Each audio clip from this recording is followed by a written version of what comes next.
Okay. We are still in the middle of topic 4 applications of derivatives in AP Calculus AB. Though you really learned all of the skills you need with derivatives up through that second derivative test from last class. So now we're just going to start working on those actual applications, hence the name of this topic. And the first application is going to span a couple days, but it's really going to be how can I create better graphs knowing what I do about derivatives. Because in the past you've been asked to graph various functions from quadratics to exponentials to logs, and they've been okay. But we can make them better. We can make them better by including the spots where the slope is 0. We didn't previously know how to do that. We can also make them better by knowing exactly when to switch the concavity, those points of inflection. We didn't know how to do that in the past. There's a few other tricks that we can get through as well. You will want a graphing calculator at least for the end of this, and although I have been using Desmos because it's a little bit more clear, I am going to use a graphing calculator at the end because that's what you get on the AP exam. You don't get sweet old Desmos, so make sure that you are ready for that. But let's get started. There's a nice little opener here, problem 1, problem 2. And we're going to be trying to sketch a continuous function that meets all of the stated criteria. They do ask you to make a sign chart here. So we should probably go ahead and tackle that part. Let's see. Now, for this sign chart, we really have 3 different functions I need to know the signs of. And actually, I should do these in different colors, I think. And so I am going to make a seldom used triple sign chart. This goes a little bit too far for the AP exam, but the reason I'm using a triple sign chart is just because I want to show you the differences or even similarities between all 3 of these. So we'll have to divide this in thirds, often tricky, and it's not great, but I think it'll be okay. They are asking us, well, they didn't give us an interval, so it looks like negative infinity to infinity, and I have 3 functions, f of x, f prime of x, and of course f double prime of x. What do we know about these? Oh, well, this is pretty easy. We know that f of x is negative, f prime is negative, and f double prime is negative. Well, what does that tell us about our graph? Working from bottom to top, if f double prime is negative, that means that our graph is concave down.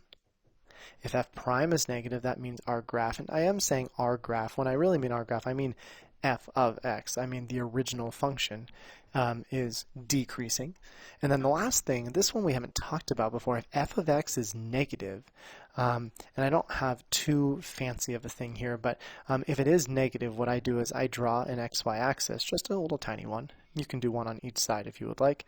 But in order, if f of x is negative, because this is the output, the y values, that means then that we're only going to be working in the negative side of the y-axis. So the negative side is down below. So I just cross off the positive side just so I know where we're going to be working. Now putting these 3 together can be a little bit tricky. So I'll stay in green because I am trying to graph my original function f of x. We know that I'm not going to be doing anything with this top side because I said f of x is negative. You can cross it out if you want. What else do I know? Well, I know that my graph is decreasing, and so if you're doing this in pencil, I would just do it super lightly because we're going to add our curvature, our convexity in just a second. So I know my graph is decreasing, and that comes from this piece here. But then I also know that the graph is concave down, and that can be a little tricky because there's actually 2 parts to this generic concave down graph. There is this first part, and then there's a second part. Right? And these 2 pieces, depending on which one we want to use, we're going to use the one that matches the slope up above. And since the slope up above is negative or decreasing, we're only going to use this part of the graph, the part that has a negative or decreasing slope. So what does that mean with this? Well, it really means that I'm just going to take this and I'm going to make it curvy. Right? And so if you can erase, or if you're a good artist, that might be better than what I'm doing here. Ultimately, I'm pretty convinced that this graph is going to approach the x-axis over here, but never actually get closer to it, or never actually equal to it. We can think of that x-axis as an asymptote. Right? So 3 pieces below the y-axis, decreasing, and concave down.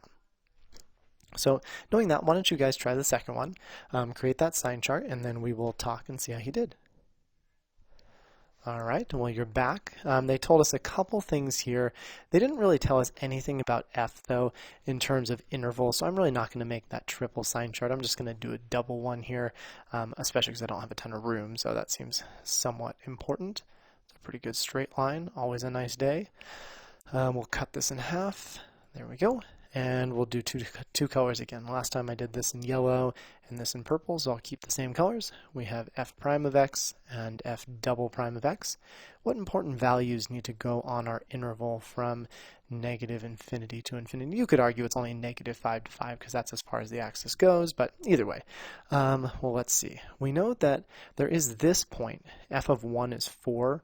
So I'll just put the 1 over there. Nothing crazy important, but maybe it lets you know you can do the point 1 comma 4 if that makes you happier. We're not really going to use that too much, or, oh no, wait, we will. How exciting. Because f prime of x is greater than 0 if x is less than 1. So we know that this is kind of a divider here. Notice they don't tell us what f prime is at this spot, so we can just kind of drop it down. It's either 0 or undefined, but we know f prime is greater than 0 when x is less than 1, and f prime is less than 0 if x is greater than 1. So we already have a good visual. We know our graph is going to increase to the point 1 comma 4 and then decrease after. All right, what does the curviness of our graph look like? Well, it says f double prime of x is greater than 0 for every x except for 1. So I'm going to go ahead and put a divider there. We're going to say greater than 0, greater than 0. All right, so then that really is just one long concave up graph. Okay, let's put this together. First thing we'll do is we'll put the point 1 comma 4 over 1 up 4. That's right here. Second thing I always like to do is just without adding the convexity of the graph, just do the straight lines. We know our graph is going to increase, and notice it doesn't tell us where it starts increasing. There's no restrictions on f, so it's got to increase up here, and then it has to decrease after that. Looks pretty good. Last but not least, we need to make all of this concave up. So this first part, the increasing slope part, that's like this piece right here, right? That's where there's increasing slope. So this one's got a curve something like that, and then I'll get rid of this old one. And I think that fits all of our requirements. We are increasing and concave up. That looks pretty good. And then from there, we need to decrease but stay concave up. And that part, the decreasing but concave up, is the other side of that. So it's going to look something like that. And I think we have our nice graph. Now, can we go back through and fill in our sign chart? Well, look at this. This is a sharp point. Sometimes it's called a cusp when it looks like that. And if you take the derivative of a sharp point, of a cusp, of a pointy point, that derivative does not exist. Our function is not differentiable here. So what that means then is that this point 1 comma 4, there is a DNE. And of course, if there is no slope there, then when we want to look at the rate of change of the slope, the derivative of the derivative, if there's no point there, then the derivative of the derivative also will not exist. So that's kind of a little bonus. You don't need to go that far, but I think it always is nice to remember what happens with those sharp points when you take the derivative. Okay. So today is kind of split into two pieces. The first part is a little bit more vague, trying to understand the connections between f prime and f double prime. And then the last part is pretty cool. The last part is where we start to apply all of this to figure out how to make a really nice looking function. But let's start. We're going to go ahead and start connecting all three of these together. So we're going to start with f of x, the OG, the original graph. That original function. So if f of x is positive or negative, then what does that tell us about the graph? Well, if f of x, and I'll again do this one in green, is positive or negative, then f of x is either above the x-axis, right, and that's if we're positive, or it's going to be below the x-axis. So if someone says f of x is positive, you're like, oh, that means our graph is above the x-axis. However, if they tell you f of x is increasing or decreasing, what does that tell us? Well, increasing, decreasing means positive slope, negative slope, and positive slope, negative slope means that f prime is positive. So if our graph is increasing, if f of x has a positive slope, that means that f prime is positive. Or, of course, if we are decreasing, then that means that f prime is negative. And also, if f is concave up, what does that tell us about f double prime? Well, if f is concave up, then f double prime is positive. Right? That's what we saw the last couple classes. However, if f is concave down, then we say f double prime is negative. So notice we don't say if f is concave up, then f double prime is concave up. No, that's reserved for the second derivative. Or rather, that's reserved for the function 2 above the second derivative. So if f is concave up, f double prime is positive, or vice versa. If f double prime is positive, f is concave up. If f of x is a sharp point, f prime of x, and I'm just going to cross out the is because it does not exist. Nice. All right, now let's work with that derivative.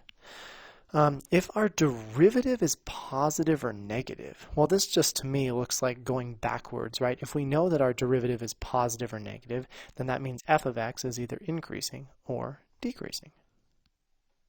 But now we get a little trickier.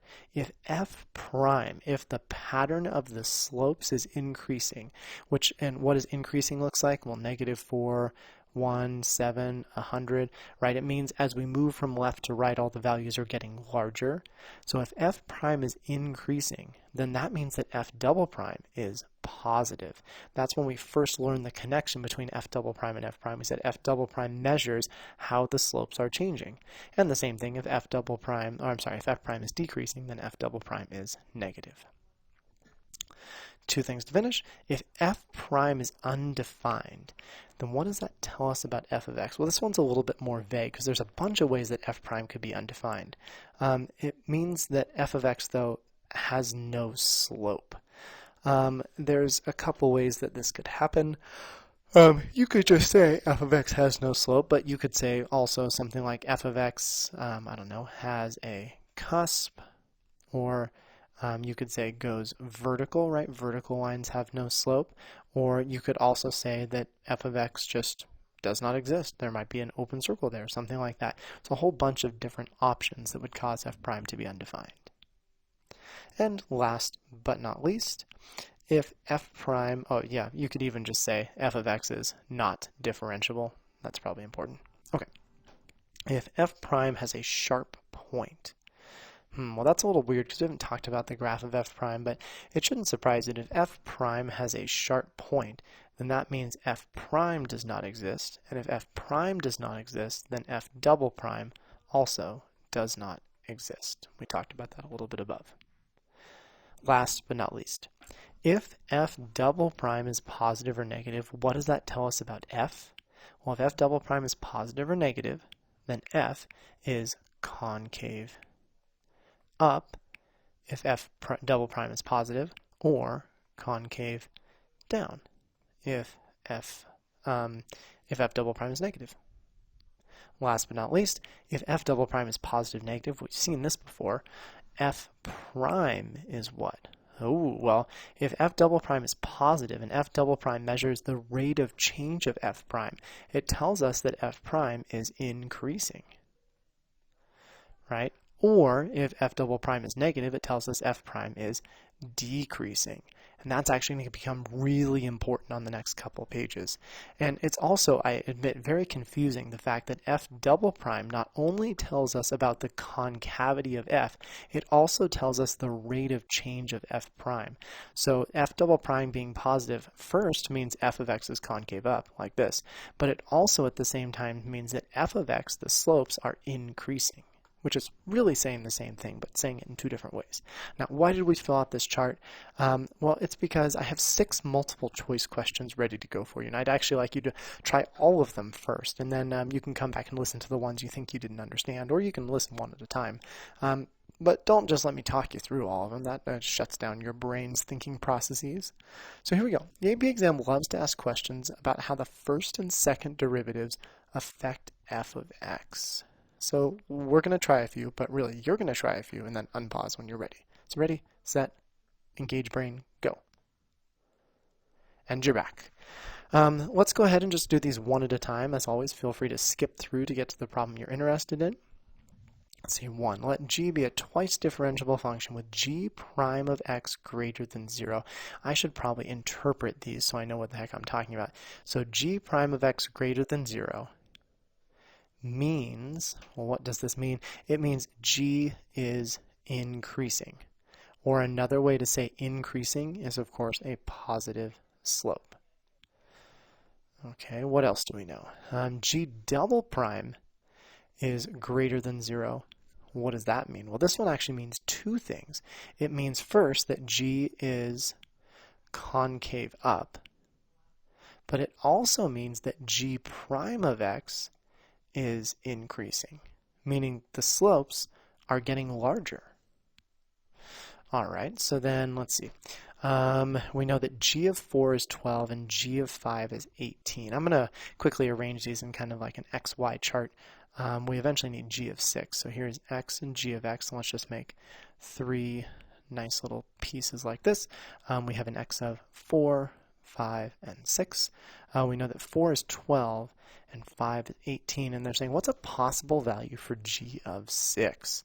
Well, I'm just going to write in each value and erase it, so you might want to hang tight until you understand what I'm doing. But let's take a quick peek. First, notice the slope. As g changed by 6, the x changed by 1.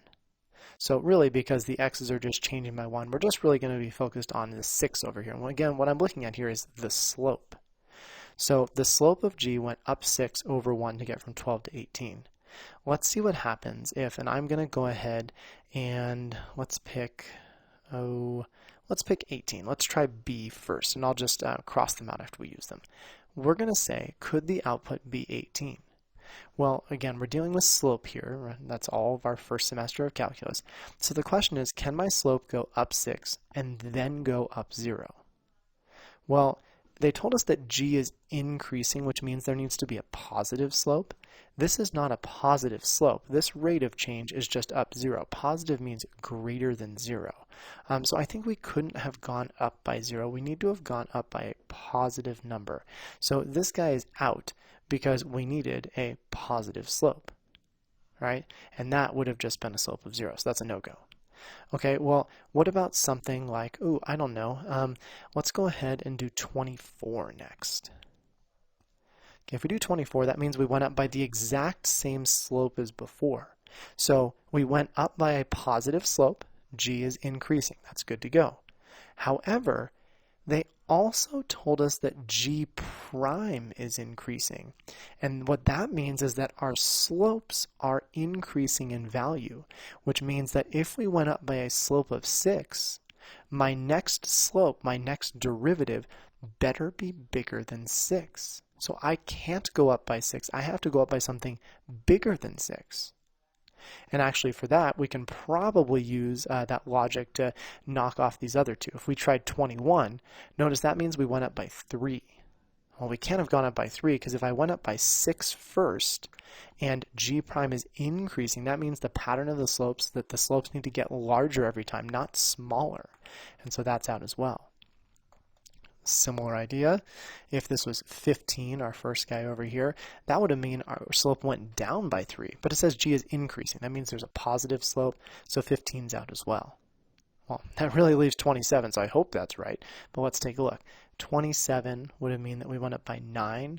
Yes, that's allowed because first we went up by 6, and then we increased the slope that was changing our y values. And so g prime is increasing there. The other way that I've seen people do this problem, and I think it's a great way to go about it, is they've just tried to draw a sample graph. So they started with g being concave up, and they said, okay, concave up, here's a concave up graph. But then they said, they also told us that g is increasing. So looking at this concave up graph, this left side isn't increasing. That left side is decreasing, negative slope. So the only part of this that's increasing is this right side. And so they erase the left side and they say, here's my graph. What's happening? Well, first, right, we had, some point over here, and then we had a second point over here, and then the third point, notice the graph is getting steeper. That means if the graph is getting steeper, that our slope has to be bigger, steeper, bigger. Our slope has to be bigger every single time. So if we went up by 6 first, the next one has to be something that is greater than 6, and that notation looks kind of silly, but that's okay, you get the idea. I hope, and so 27 is a good answer. Now the rest of these really relate to what we just did there, so let's see what we can do. For all x in the closed interval, f has a positive first derivative. So this means that f prime of x is greater than 0, which means, right, that f is increasing. The slope is positive. Slope is positive. Cool. We also have a negative second derivative, so f double prime of x is less than 0. And so what does that mean? It means that f is concave down, or another way to interpret this is it means that f prime is decreasing. So putting these two together is pretty powerful. The slope has to be a positive number, a positive rate of change, but every slope has to be smaller than the previous one to decrease. So let's just examine each of these and see what happens. For this first one, notice the x's all go up by 1. That's actually really nice, helps us out. This goes up by 2. That's a positive slope. That's good. This one goes up by 3 and then by 4. So not only are these slopes positive, these slopes are increasing, and we need our slopes to be decreasing. So I think that guy is out. Next one, slope goes up by 4, then by 3, then by 2. That's really good, I think. We have positive slopes, and every consecutive slope is smaller, which means the pattern of our slopes are decreasing. I think that's probably it, but we should get rid of the rest of these just in case.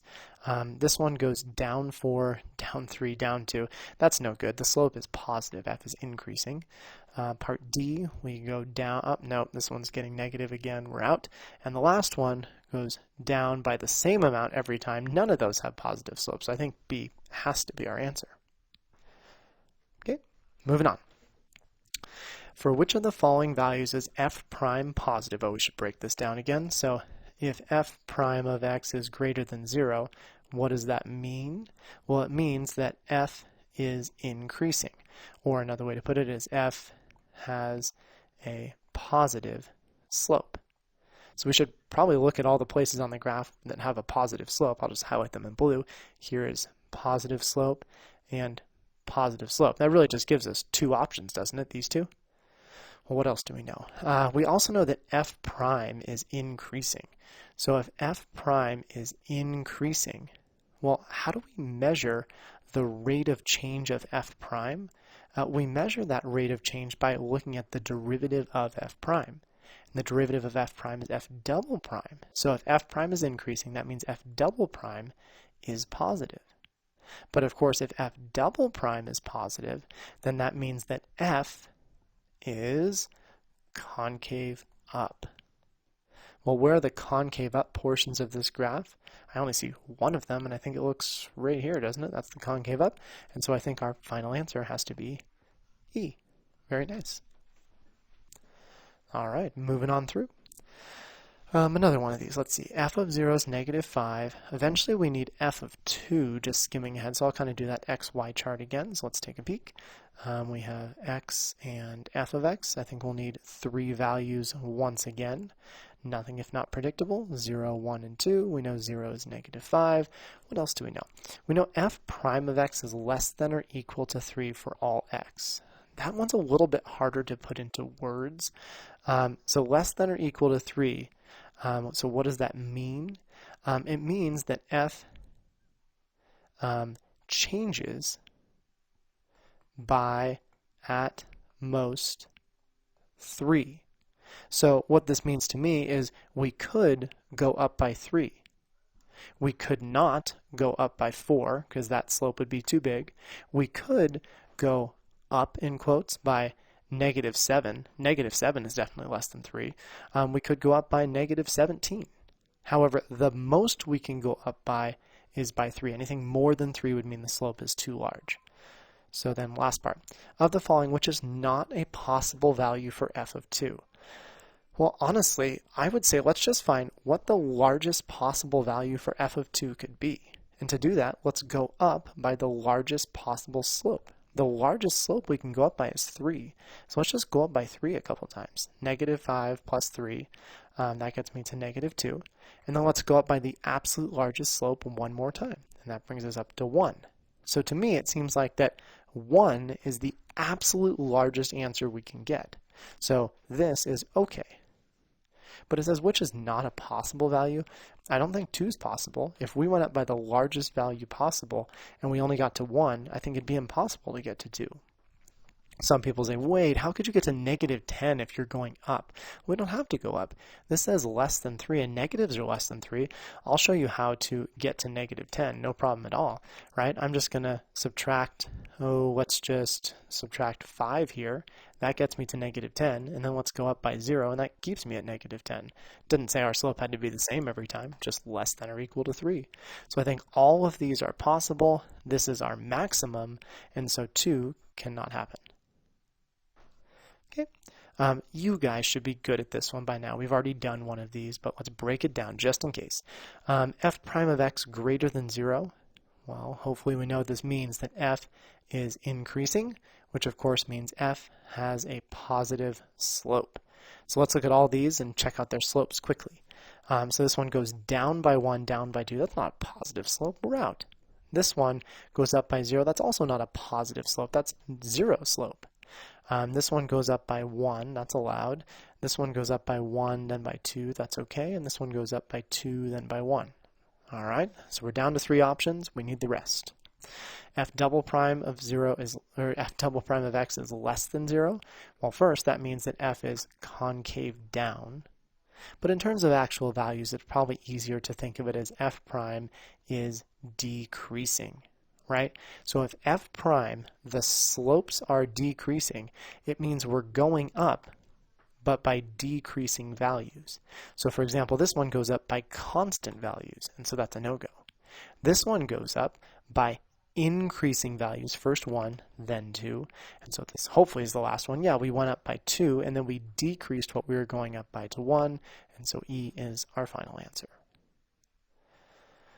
Last but not least, graph of a twice differentiable function is shown below. Which of the following is true? Oof. Looks like they're giving us all values of derivatives here, so we should probably figure out what each of those derivatives are. And it looks like they're looking at 3 spots, so I'll do them in different colors. We have -1, 0, and +1. And they want to know something about f prime of each of those. That's a little bit trickier. So let's start with the one that I have in yellow. We have f prime of -1. Well, f prime measures the slope, so if we look over here and we want to measure the slope, I always think about a tangent line. If I were to draw a tangent line there, and hopefully it'd be better than that, if I were to draw a tangent line there, the tangent line looks pretty darn horizontal. It looks pretty close to 0. In fact, I'm going to say that the slope, because the tangent line is a slope of 0, I'm going to say that the derivative of the graph is approximately 0. Let's look at the next one. This next one, if I were to draw a tangent line, looks something like this. I don't know exactly what the slope is, but I'm very confident in saying that the slope of this line is at least positive. So I'm going to go ahead and say that f prime of 0, the derivative, the slope at 0, is at least a positive number. And then last but not least, notice when we draw our tangent line here, the tangent line goes down, and so f prime of 1 is certainly negative. So which of the following is true? Well, it looks like they just put these in order from least to greatest, right? Less than. So if I wanted to order these from least to greatest, I think f prime of 1 is the smallest because that's negative. That is less than the one that is equal to 0, so that's f prime of -1, which in turn is less than the positive value, which is f prime of 0. And so looking at this, we need to start with f prime of 1. So those guys are out. And then we need to go f prime of -1. That looks like D, and that one, yep, okay. So I think we're D. There we go. Nothing to it. So these have all been pulled from the last couple years of multiple choice questions. So they are quite common, but I think they do a really nice job of giving you a conceptual understanding of what's happening with first and second derivatives. But finally, let's bring all of this into play together. We are going... So let's see, I guess we should backtrack and actually read my introduction. The first page gave us information about f of x, f prime, and f double prime. Now, all you're going to get is an equation. And you're going to try to identify enough components so that we can make a triple sign chart, or at least a double sign chart, to graph an equation without using a graphing calculator. You can, by the way, use a calculator to evaluate different values in here, because otherwise that gets really obnoxious. So just think regular scientific calculator. And for this first problem, I gave you some ideas too, right? I said identify some zeros, identify any asymptotes, find critical points in extrema, determine inflection points. Really, this is actually a very cool problem because it's going to take everything from our very first unit, yes, even back to limits, and bring it all together with derivatives and back to even algebra 2 when you first had to graph cubic equations. So there is space for work here, but honestly there's not a lot of space. You might just want to do this on a separate piece of paper, and I'll do my best to stay organized, but it really is going to be all over the place. So we might as well just start from the top. Right, let's go ahead and I'll do the f of x work in blue. It says identify the zeros. Okay, well, the zeros, right, that's, something comma 0. It means where does our graph cross the x-axis? It means really set the equation equal to 0. Okay, and I might as well just work down at this point. Realize that this is actually 1/3 x cubed minus 400x. Yeah, and actually I really should have been better about this. Let's just work sideways. There's space up here and I'm going to need the space. I'm going to go ahead and factor out an x from both of these. So it gives us 1/3 x squared minus 400. Yeah, so when I'm setting this equal to 0, really I'm just working with x times 1/3 x squared minus 400. Zero product property, we get x equals 0. There's already a 0. Woo! And then we also have 1/3 x squared minus 400 equal to 0. A little bit more work here. Bummer. We might as well multiply everything by 3. So x squared minus 1200 still equals 0. 0 times 3 is 0. Maybe add the 1200 over. Take the plus negative square root. End up with something like this. I can even break that down a little bit further, I think, right? We know that, what goes in here? 100, I'm pretty sure, goes in here pretty nicely. Actually, I think 400 goes into there, doesn't it? Can't we say that this is 400 times 3? You're like, well, why 400? Because I know the square root of 400. The square root of 400 is 20. So really, this is 20 square roots of 3. Of course, that's probably not still far enough, and you might want to find the decimal for that, and I will probably need the decimal later on, but I'll just leave it right now, mostly because I don't want to go get my calculator. So there's that. We have found 3 zeros. 0, that's an easy one, and then positive and negative, whatever 20 square roots of 3 are, and I'll probably put that back up there later on. Okay, cool. What else do we need? Ooh, any asymptotes? Well, remember, please, that there are 2 ways to find asymptotes. Vertical asymptotes are always going to occur at points that break the function that are non-removable discontinuities. However, this is a polynomial. There's nothing that's going to break the function. Horizontal asymptotes, though, are found by taking, with polynomials, we can just go to infinity. Really, it should be plus minus infinity, but polynomials can only ever have one asymptote. So it's really finding the limit as x approaches infinity of this. Remember those horizontal asymptotes? Everyone loved them. Dominance. Well, if you substitute in infinity up here, you get infinity cubed, which is absolutely enormous, minus the measly 400 times infinity. That's pretty small. I think we're going to get positive infinity here. So this goes to infinity, which means that there are no horizontal asymptotes. Cool. Still doing just fine. I think I've done everything I need there. Right, nothing too important. So now we should probably move on to f prime of x. Okay, cool. Well, f prime of x means we need the derivative. I'll probably take the derivative of this guy. Seems a little bit nicer. 3 comes down, cancels the 1/3, and it becomes x squared minus 400. If we're looking for critical points, we're probably going to need to figure out where f prime of x equals 0 or where that doesn't exist. Luckily, it's a polynomial, exists everywhere. So equal to 0. Okay, add our 400. Nothing too bad. It's 2 square roots. And we end up here. Look, that square root of 400 again. That's exciting. Okay, cool. So I found 2 critical points. Eventually, though, we're going to want to make a double sign chart. But let's hold off on that for just a second. And let's maybe find the possible absolute extrema. Now, absolute extrema are guaranteed to be actual values by the EVT, but the EVT only works for a function on a closed interval. And you'll notice that this function is not on a closed interval because it goes from negative infinity to infinity. And a lot of times when functions go from negative infinity to infinity, their absolute maxes and mins will be some form of infinity or negative infinity. However, to remind you of the candidates test, I'll do that right down below. The candidates test says that you're supposed to create a nice little chart here, x comma f of x, right? I should do that in blue. And we're going to take those critical points and endpoints and plug them in to our equations. 1, 2, 3, and 4.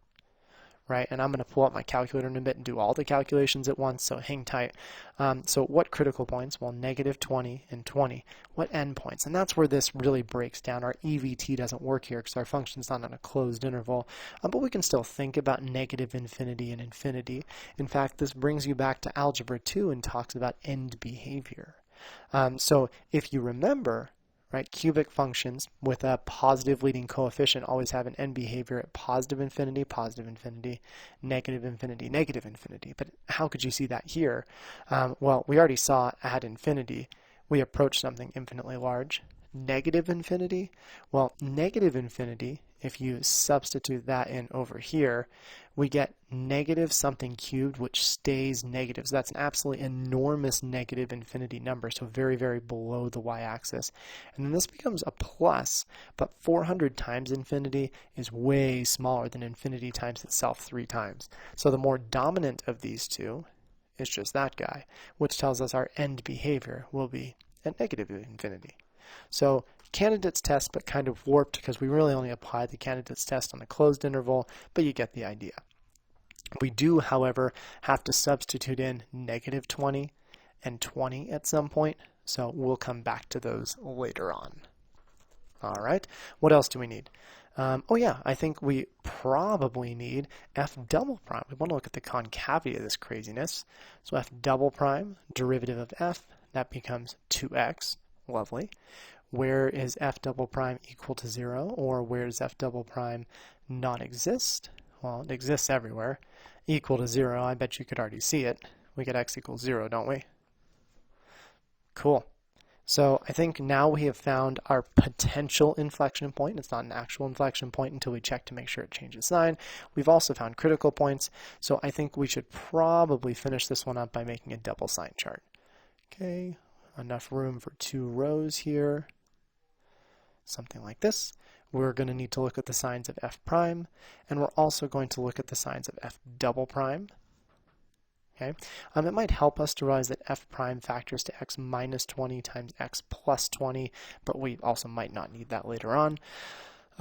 So I think looking at that then, we have a couple important features. We know we're going from negative infinity to infinity. We know 0 is going to split.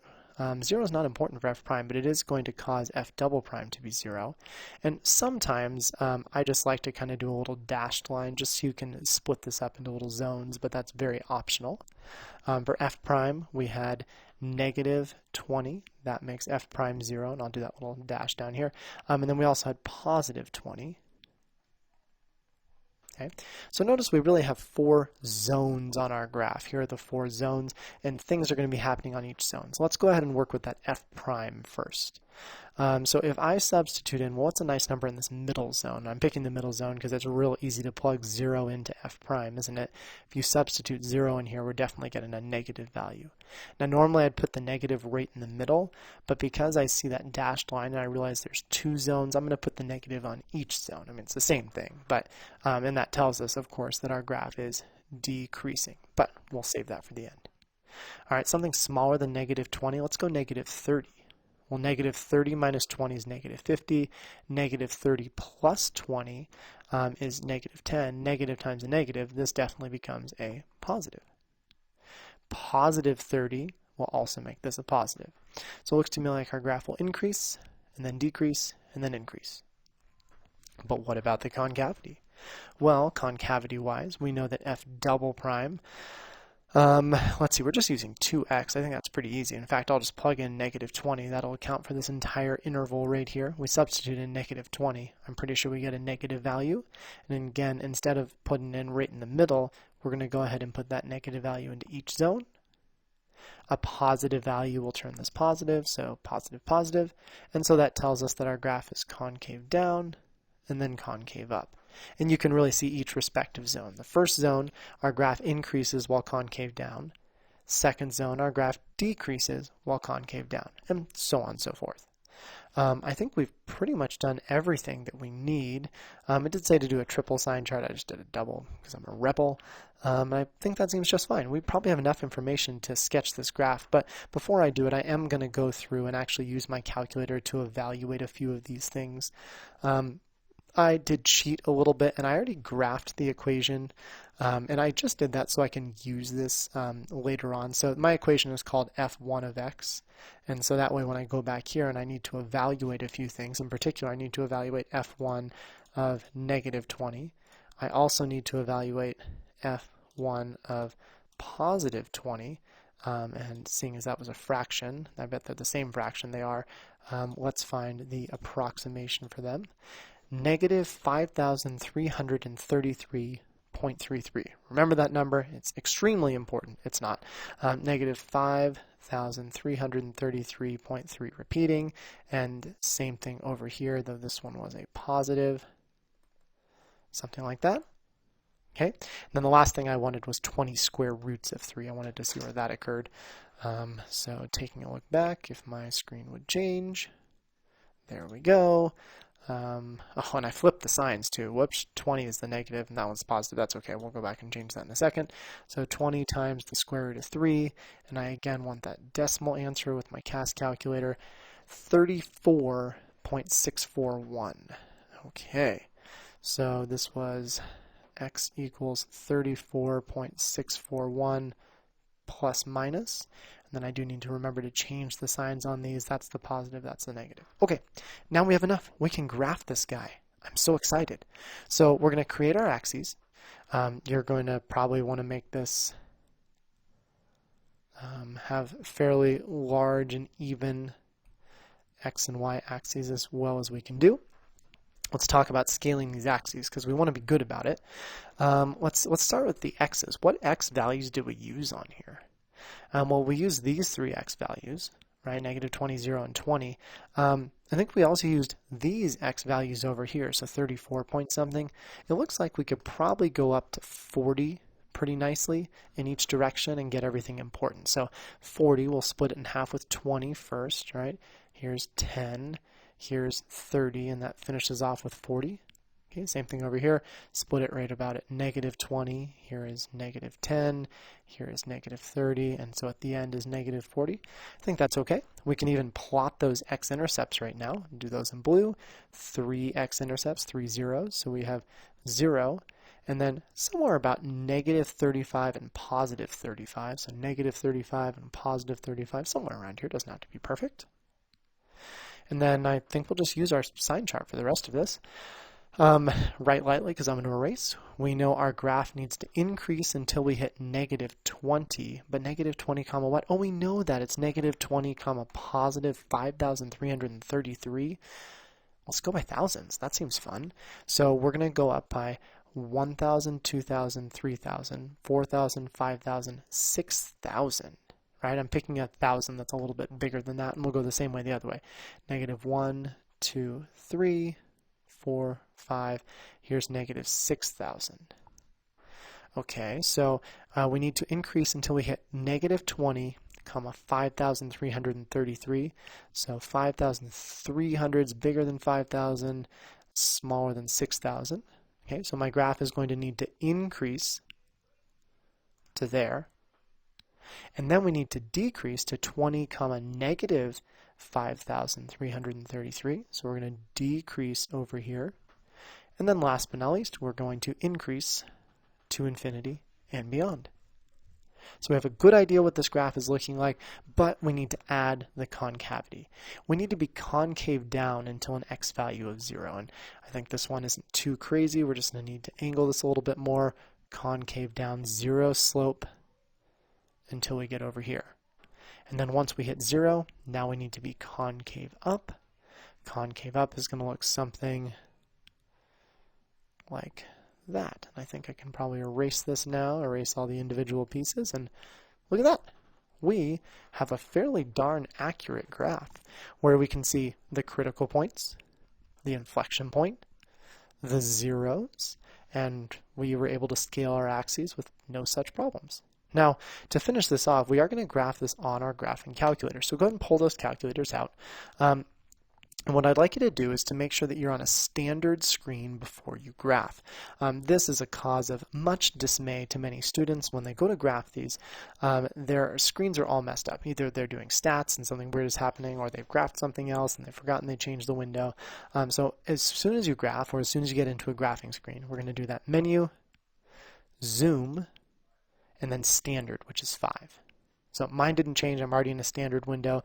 I should probably check that with this guy over here. I have the same thing graphed. This one looking like that. We need to do zoom and then standard, which is 6. And I pretty much see nothing right there. Cool. Well, why don't I see anything? Well, currently my axes are only going to 10 and to 6.67. Look at our axes over here. Up to 40, and then up to 6,000 and negative 6,000. And we're actually going to make our graph look just like this to see how we did. And this way we can see if I made any mistakes too. So we want my x-axis to go from negative 40 to 40 and scale by tens. The y-axis, negative 6,000 to 6,000 and scale by thousands. And our calculator should be able to do that. In the Inspire, it's all about menu, window, and then window settings, which is 1. That's our very first one. The minimum x we wanted, negative 40. The maximum, I just like to hit tab. It's an easy way to get around, positive 40. And then it really likes to scale automatically for you, but we're better than that. We're going to have it scale by 10. Every 10, it's just going to put a tick mark. What about the y-axis? Well, I'd like it to go from negative 6,000 to positive 6,000.